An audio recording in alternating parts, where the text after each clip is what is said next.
dari sebuah desa miskin menjadi desa terkaya di Indonesia.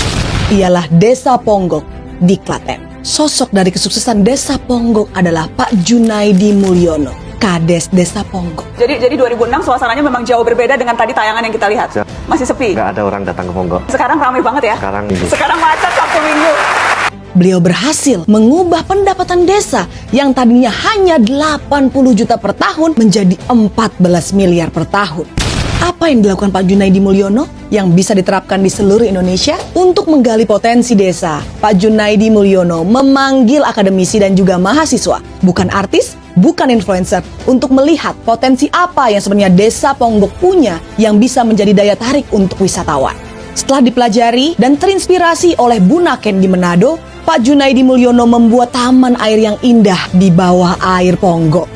Walaupun bukan air laut, dia tidak berkecil hati karena air di bawah Ponggok sangatlah bening. Ditaruhlah mobil, motor sebagai daya tarik. Dan ternyata berhasil karena strateginya tersebut, Desa Ponggok datangi 40.000 wisatawan per bulan. Yang akhirnya membawa perekonomian Desa Ponggok menjadi lebih baik.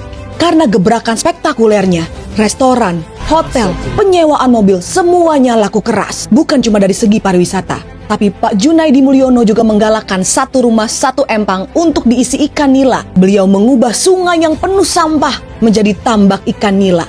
Yang hasilnya bukan hanya untuk swasembada pangan warga desa, tetapi juga bisa dijual keluar desa. Sangat brilian.